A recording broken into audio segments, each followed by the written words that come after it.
नमस्कार, मंडल news bulletin में आप सभी का स्वागत है। सबसे पहले मंडल न्यूज के सभी दर्शकों को प्रकाश पर्व कहे जाते दीपावली यानी दीपोत्सव के त्योहार की ढेर सारी शुभकामनाएं। पेश है आज के मुख्य समाचार।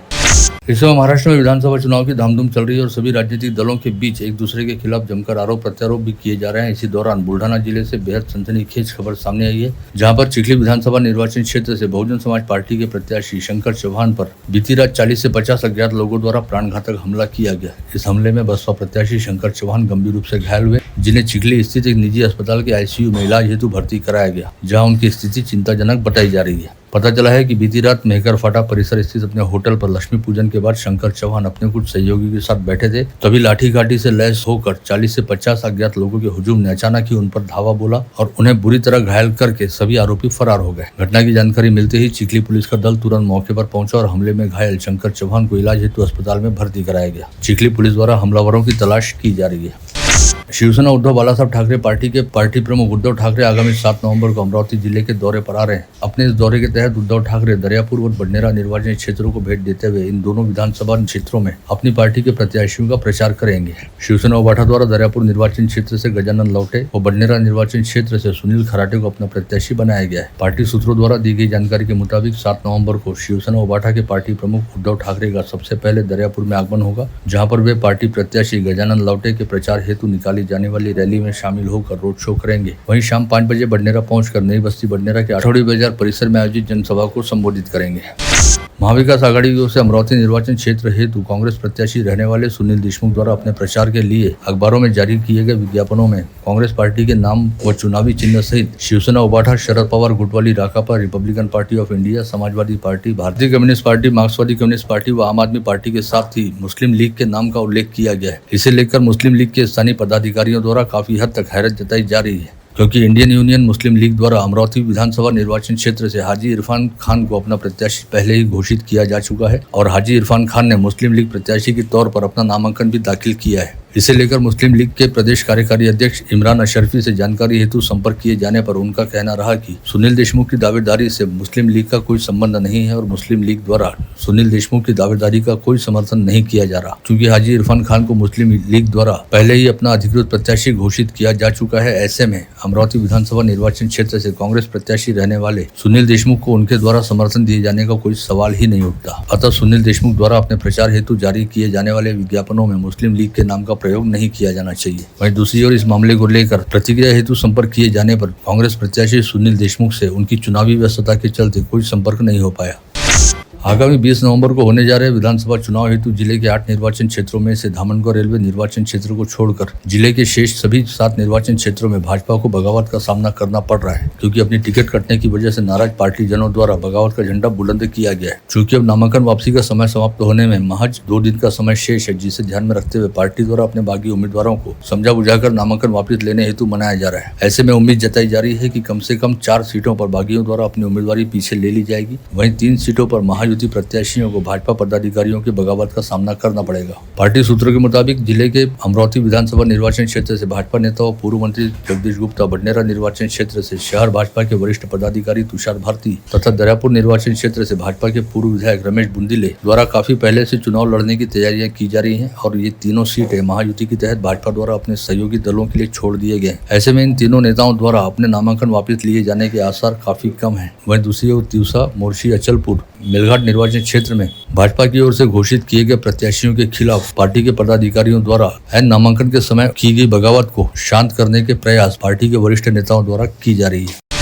अमरावती विधानसभा निर्वाचन क्षेत्र से विधानसभा का चुनाव लड़ रही महायुति प्रत्याशी अजित पवार गुटवाली राष्ट्रवादी कांग्रेस पार्टी की उम्मीदवार सुलभा खोड़के ने विगत गुरुवार को शहर के विभिन्न प्रभागों में घर घर जाकर मतदाताओं से भेंट की और मतदाताओं से संवाद साधते हुए उनके समक्ष विकास को लेकर अपना विजन भी रखा। विगत सप्ताह लगातार ही शहर के अलग अलग प्रभागों में जाकर मतदाताओं से भेंट की गई और उन्हें मतदाताओं की ओर से अच्छा खासा प्रतिसाद भी मिला। महाविकास आघाड़ी की ओर से अमरावती विधानसभा निर्वाचन क्षेत्र हेतु कांग्रेस पार्टी के प्रत्याशी रहने वाले सुनील देशमुख के प्रचार हेतु शेगांव परिसर के पद्म सौरभ कॉलोनी में जनसभा का आयोजन किया गया, जिसे संबोधित करते हुए कांग्रेस प्रत्याशी सुनील देशमुख का कहना रहा कि उनकी राजनीति का केंद्र बिंदु केवल शहर का विकास है। इस सभा में परिसरवासी नागरिकों की अच्छी खासी उपस्थिति रही। युवा स्वाभिमान पार्टी के मुखिया तथा बडनेरा निर्वाचन क्षेत्र के विधायक रवि राणा द्वारा प्रतिवर्ष की तरह इस वर्ष भी हजारों नेत्रहीन, दिव्यांग, कुष्ठरोगी व मतिमंदों के साथ अपनी दीपावली मनाएगी। राणा दंपति के गंगा सावित्री निवास स्थान पर सुबह 9 बजे से हजारों नेत्रहीन और दिव्यांगों, कुष्ठरोगियों व मतिमंदों की भीड़ इकट्ठा हुई थी। बडनेरा निर्वाचन क्षेत्र से महायुति प्रत्याशी के तौर पर चुनाव लड़ रहे विधायक रवि राणा ने सभी उपस्थितों का आशीर्वाद लेकर उन्हें दिवाली की स्नेहिल भेंट देते हुए उन्हें दीपावली पर्व की शुभकामनाएं दी। इस अवसर पर जिले की पूर्व सांसद और भाजपा नेत्री नवनीत राणा भी उपस्थित थी। शिंदे गुट वाली शिवसेना के नेता तथा जिले के पूर्व सांसद एवं राज्य अनुसूचित जाति जनजाति आयोग के अध्यक्ष आनंदराव अड़सुल ने राज्य के डिप्टी सीएम देवेंद्र फडणवीस से मुलाकात कर आगामी विधानसभा चुनाव को लेकर सकारात्मक चर्चा की, जिसमें डिप्टी सीएम फडणवीस ने दर्यापुर निर्वाचन क्षेत्र से शिंदे गुट के प्रत्याशी अभिजीत अड़सुल के लिए चुनाव प्रचार करने का आश्वासन भी दिया। जिले के पूर्व पालक मंत्री प्रवीण पोटे पाटिल द्वारा प्रतिवर्षानुसार इस वर्ष भी दीपावली निमित्त बडनेरा स्थित निवारा केंद्र में रहने वाले निराधार लोगों के साथ दीपावली मनाएगी, जिसके तहत वहां पर रहने वाले सभी लोगों को अभ्यंग स्नान कराया गया और उपस्थित मेहमानों के हाथों नए कपड़ों का वितरण किया गया। इसके अलावा सभी निराधारों को पूरन पोली के साथ मिष्ठान्न भोजन भी कराया गया। अचलपुर निर्वाचन क्षेत्र अंतर्गत राजनापुरना गांव में रहने वाले कांग्रेस पार्टी के कई युवाओं ने आज संदीप ताड़े की पहल पर विधायक बच्चू कडू के नेतृत्व वाली प्रहार जनशक्ति पार्टी में प्रवेश कर लिया, जिनका प्रहार पार्टी के पदाधिकारियों द्वारा स्वागत करते हुए विश्वास जताया गया कि कांग्रेस के इन पदाधिकारियों के प्रहार पार्टी में चले आने से अब कुरालपुरना परिसर में प्रहार पार्टी की स्थिति काफी मजबूत हो गई है।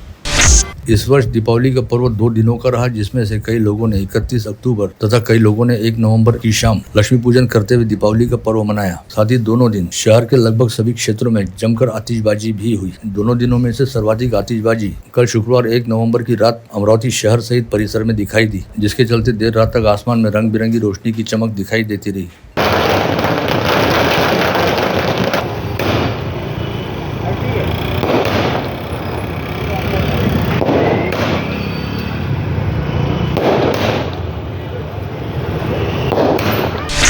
गत रोज अमरावती शहर के प्रमुख प्रतिष्ठानों में व्यापारी द्वारा काफी श्रद्धापूर्ण तरीके से अपने सभी परिजनों को साथ लेकर बड़े उत्साह के साथ लक्ष्मी पूजन किया गया। ऐसे सभी क्षणों को मंडल न्यूज द्वारा अपने कैमरे में कैद किया गया है।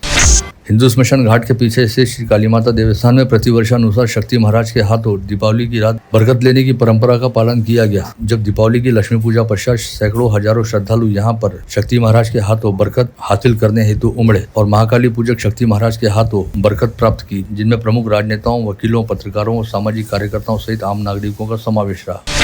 राज्य की महायुति सरकार द्वारा विगत जुलाई माह से अमल में लाई जा रही लाडली बहन योजना के तहत सभी पात्र महिला लाभार्थियों के बैंक खातों में 7,500 रुपयों की किस्त दीपावली से पहले ही आकर जमा हो गई है। ऐसे में इस बार महिलाओं ने दीपावली के पर्व पर अपने घर की साज सज्जा को लेकर जमकर खरीदारी की, जिसके चलते दीपावली के समय बाजार में महिलाओं की अच्छी खासी गहमागहमी दिखाई दी और सभी गृहोपयोगी व जीवनावश्यक वस्तुओं की खरीदारी में अच्छी खासी तेजी भी दिखाई दी।